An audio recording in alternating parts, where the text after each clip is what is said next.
Bien. Buenos días.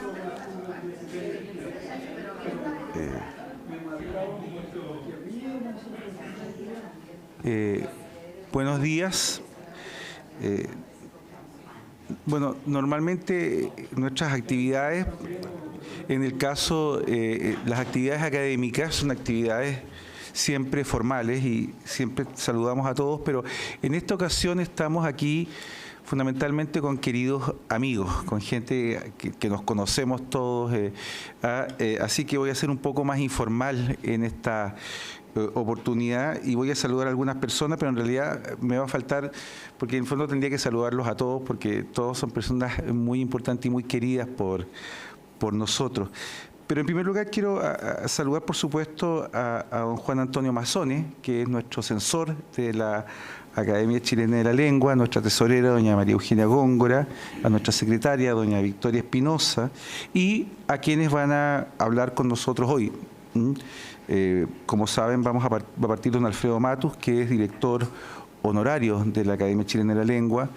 También va a estar don Gilberto Sánchez, académico también de número. Luego doña Soledad Chávez. Soledad sí se nos resfrió, harta gente se está resfriando, así que va a participar por Zoom. Y nos va a hablar sobre, bueno, le explico luego eso.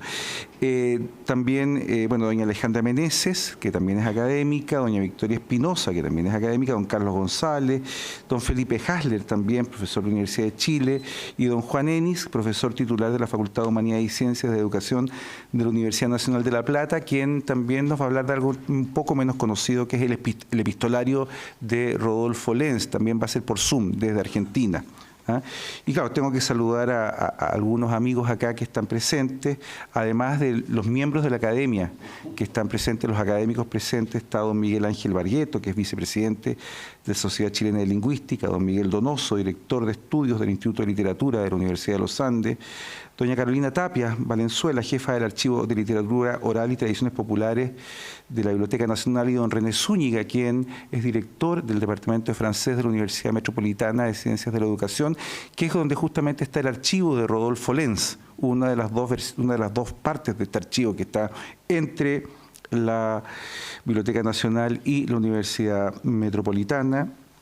A doña Leonora Díaz, pero no ha llegado todavía, parece. Y, por supuesto, Beatriz Quirós, doña Beatriz Quirós, profesora asociada, jefa del Magíster en Letras, en Lingüística de la Católica, y otras personas que se me van en este momento, a los que quiero mucho. Pero está, bueno, a nuestra querida Karen Miller también, que nos acompaña siempre y a quien saludo con mucho cariño. Hay varias excusas importantes, pero no las voy a dar por razones de tiempo y de gente que también queremos mucho. Voy a partir con la introducción. La relevancia de la obra científica, universitaria, pedagógica y de divulgación desarrollada en Chile por Rodolfo Lenz desde la última década del siglo XIX y hasta entrado el siglo pasado es innegable, aunque me parece que aún no ha sido reconocida en toda su magnitud. En particular, en lo que respecta al lenguaje, pienso que así como las ideas de Bello configuraron el espacio lingüístico en la etapa de instalación de la República, Lenz desempeña un papel fundamental en la segunda parte de lo que Nelson Cartagena ha denominado el período de estandarización de la lengua española, que finalizaría, según Cartagena, en 1938, precisamente el año en que muere nuestro autor. En contraste con el período de Bello y de Sarmiento, profusamente indagado por los estudiosos de la cultura nacional, parece haber menos investigaciones sobre esta época, que cubre, como he dicho, desde fines del siglo XIX hasta las primeras décadas del siglo XX. Se trata de un período de especial relevancia en lo que respecta a la institucionalización de las ciencias humanas y a la relación entre las ideas lingüísticas y las políticas idiomáticas. En efecto, se funda en esa época el Instituto Pedagógico de la Universidad de Chile, en 1889, destinado a la formación de los profesores de educación secundaria, entre estos los de lenguas y los de idioma patrio. Junto a ello se reforma la enseñanza del castellano y de las lenguas extranjeras, reemplazándose la instrucción tradicional centrada en un caso en la gramática y en el otro en la traducción por el denominado método directo, que pretendía replicar las condiciones de adquisición de la lengua materna coloquial por el niño. En esta misma época Se da también un cambio de actitud con respecto a la propia gramática de Bello, algunos de cuyos planteamientos comienzan a ser criticados hasta llegar a sustituirse en la enseñanza primaria y secundaria la terminología gramatical de Bello por la académica. Se inician además los estudios científicos del español de Chile como variedad dialectal de la lengua española, lo que tiene por efecto la descripción de sus propiedades, con especial atención a las peculiaridades fonéticas. Junto a lo anterior se propone una hipótesis de alcance general sobre el origen de las propiedades del español de Chile y por extensión de América, la hipótesis indigenista. Aparecen también trabajos lexicográficos modernos enmarcados en un proyecto mayor de describir el vocabulario empleado en América. Comienza la investigación propiamente científica de la lengua mapuche y de su cultura desde una perspectiva etnológica. Se instalan también los estudios del folclore nacional, con especial atención a la poesía popular. Continúa la disputa sobre la reforma ortográfica de 1843, que se resuelve definitivamente solo en la tercera década del siglo XX, y se instaura finalmente la lingüística como disciplina científica en el país. En todas estas transformaciones tuvo participación principal el lingüista alemán Rodolfo Lenz, nacido hace 160 años en Halle, un 10 de septiembre y fallecido en Santiago el 7 de septiembre de 1938. Figura central en el inicio de los estudios lingüísticos y antropológicos en el país, sus Chilenische Studien, publicados entre 1892 y 1893, a los que se referirá nuestro director honorario, don Alfredo Matus, son la primera descripción fonética de nuestra variedad del español, lo que lo convierte, como ya he dicho, en el iniciador de la dialectología chilena y más ampliamente de la dialectología americana, a la que también se dedicó con descripciones y propuestas explicativas que, más allá de sus limitaciones o errores, constituyen todavía hoy un ejemplo magistral de quehacer científico. Pues justamente uno de los atributos que pedimos a las aseveraciones de ese tipo, esto es, las científicas, es que junto con estar fundadas en datos empíricos, sean teóricamente consistentes y tengan la precisión y claridad necesarias para su contraste y eventual refutación. Los estudios araucanos, 1895-1897, son fundamentales para el conocimiento de la lengua y la cultura mapuches, por lo que, como recuerda el académico don Gilberto Sánchez, quien también participa de nuestro encuentro, se le considera el padre de los araucanistas modernos. Como sigue diciendo don Gilberto, desde que llegó a nuestro país, el doctor Lenz se interesó por conocer la lengua mapuche con una finalidad bien concreta: comprobar su influencia en el castellano hablado por el bajo pueblo chileno, cuyas peculiaridades fonéticas llamaron su atención. Su juicio del pueblo mapuche era positivo y, sigo con Sánchez, en su obra denunció los atropellos de que eran víctimas. En 1910, Lenz publica su Diccionario Etimológico de las Voces Chilenas Derivadas de Lenguas Indígenas Americanas, obra lexicográfica imprescindible que sigue siendo referencia obligada y que puede consultarse en el sitio web de Memoria Chilena en la edición que preparó Mario Ferreccio. La académica doña Soledad Chávez nos hablará sobre esta obra. Lenz fue también miembro fundador y presidente de la Sociedad de Folclore Chileno. Publicó importantes trabajos sobre poesía popular y recolectó impresos que se conservan en la colección Lenz de la Lira Popular que donó a la Biblioteca Nacional. La académica doña María Eugenia Góngora tratará uno de estos estudios, su Sobre la poesía popular impresa de Santiago de Chile, contribución al folclore chileno, publicado en 1894. Como ya dije, a partir del estudio del contacto entre lenguas, Lenz propuso su hipótesis indigenista. Aunque esta haya sido rebatida en su forma original, la rigurosidad de su análisis y sus propuestas sigue siendo admirable y bien vale la pena tenerlas presentes en los estudios actuales de lingüística de contacto, campo de estudio que tratará don Felipe Hasler de la Universidad de Chile. Participa también en este encuentro, como dije por vía telemática, don Juan Enis, investigador del CONICET argentino, que nos hablará de la comunicación epistolar que mantuvo Lenz con otros científicos, cuestión nada menor, pues como destacó en su momento Mario Ferreccio, Lenz nunca dejó de estar conectado con la ciencia europea, donde reconocía a sus maestros y sus pares, y más aún se preocupó de establecer vínculos entre sus discípulos y esa ciencia.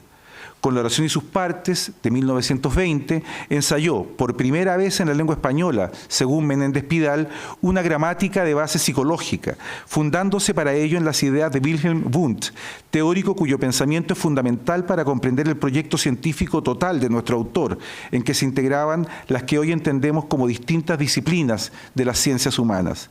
No es menor que dos de las más importantes gramáticas de nuestro idioma hayan sido publicadas en Chile por eruditos extranjeros contratados por los gobiernos de la época, Bello y Lenz. Como veremos esta tarde, en la presentación que hará la académica doña Victoria Espinosa de su edición del opúsculo ¿Para qué estudiamos gramática?, Lenz sostenía una idea de gramática que contrastaba con la que Bello había expuesto en las nociones preliminares de su gramática castellana. Mientras Bello definía allí la gramática de una lengua como el arte de hablarla correctamente, Lenz critica la idea de gramática como arte y las consecuencias negativas que esta concepción tendría a su juicio, por una parte, para el estudio de la gramática científica y por otra, para la enseñanza de las lenguas. Permítame a este respecto dos citas de nuestro autor. Escribe Lenz: la gramática es una ciencia tan seguramente como la lógica es una ciencia y no un arte. Y más adelante, el estudio teórico de las reglas de la gramática nada tiene que ver con el aprendizaje práctico de una lengua. Querer aprender una lengua por el estudio de una gramática es como aprender a tocar el violín leyendo tratados de música y métodos de violín sin tomar el instrumento, sin ejercitar los dedos. El académico don Carlos González revisará por su parte uno de los contenidos de la gramática de Lenz, su concepto de palabra, cuestión esta más elusiva de lo que parece a simple vista, pues pasa un poco con el concepto de palabra lo que le ocurre al tiempo de San Agustín.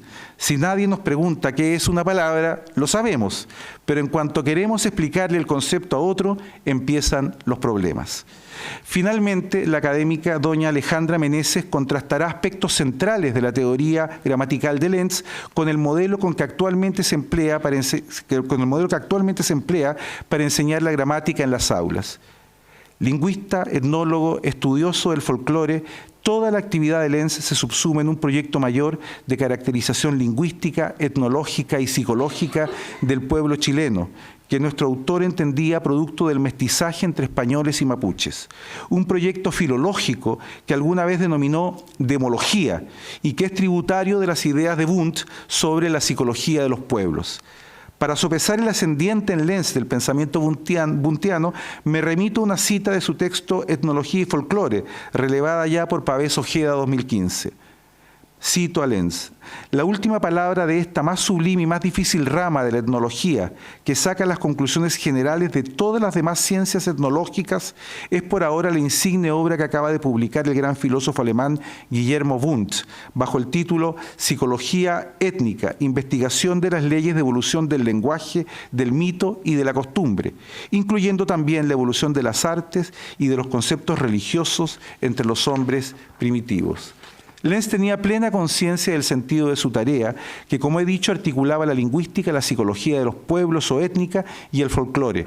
Como deja ver en una cita temprana tomada de sus ensayos filológicos americanos de 1894, Lenz entendía que este proyecto era del máximo interés científico y tenía gran relevancia para el país.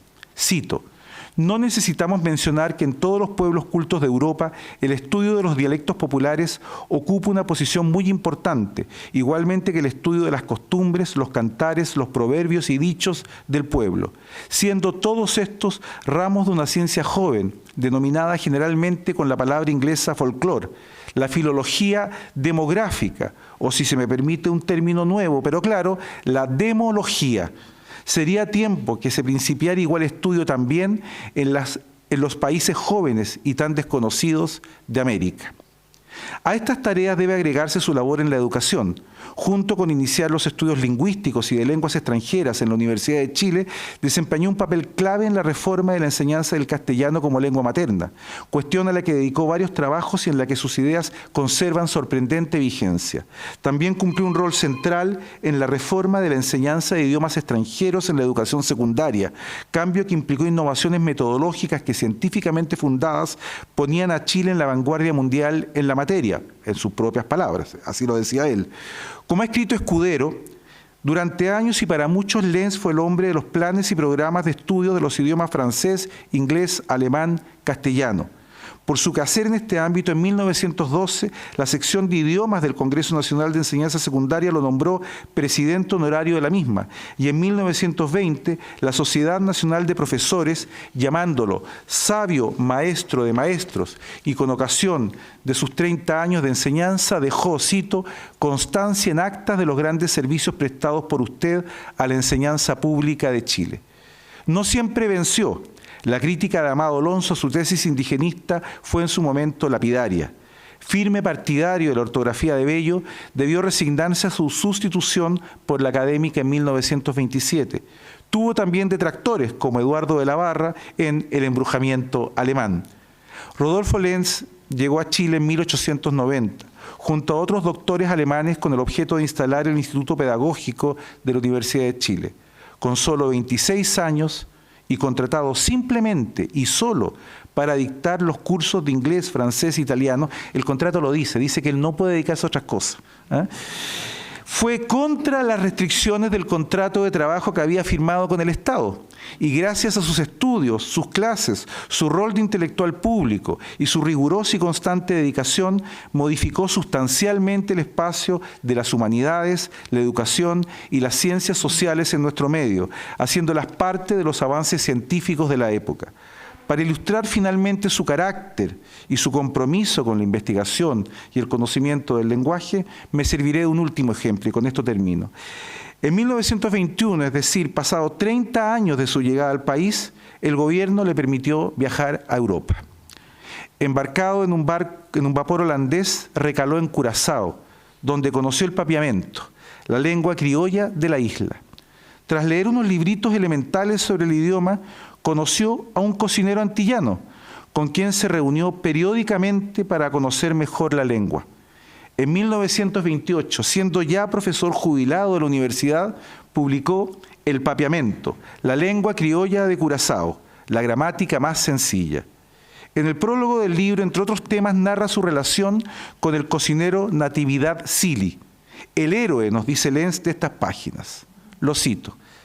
Hablé con él alternativamente en castellano y en inglés, y me contestó en las dos lenguas con toda facilidad. Con los oficiales y sus compañeros hablaba ya holandés, ya papiamento, si eran de Curazao. Le dije que me interesaba por su lengua patria y le pedí, como durante la tarde apenas disponía de media hora libre y sabía escribir, que aprovechara su tiempo libre después de la comida en la noche para escribirme cartas en su idioma. Le pedí primero datos sobre su vida, enseguida cantos y cuentos populares que recordara. Nati me lo prometió y cumplió su palabra. Cada mañana me entregaba lo que había apuntado en la noche anterior. Él mismo tomó cariño por el asunto y a menudo adornaba las páginas, sobre todo cuando eran versos propios, con pequeños dibujos de flores que atestaban sentimiento y gusto artístico. A estas lecturas se sumaban sus conversaciones limitadas, como escribe Lenz, por el escaso tiempo de que disponía Cili para las consultas orales y por el estorbo que significaban el ruido de las máquinas y de las olas, lo que no le permitiría al filólogo, cito, garantizar la perfecta corrección de mis apuntes fonéticos. Pero a partir de esto escribe la gramática. Mucho le deben la lingüística y las ciencias humanas a Lenz. Mucho le debe el país a este lingüista alemán, sabio maestro de maestros. Espero que este encuentro académico nos ayude a conocer mejor su prolífico quehacer y aquilatar, fundada y críticamente, su influencia en nuestra cultura. Muchas gracias.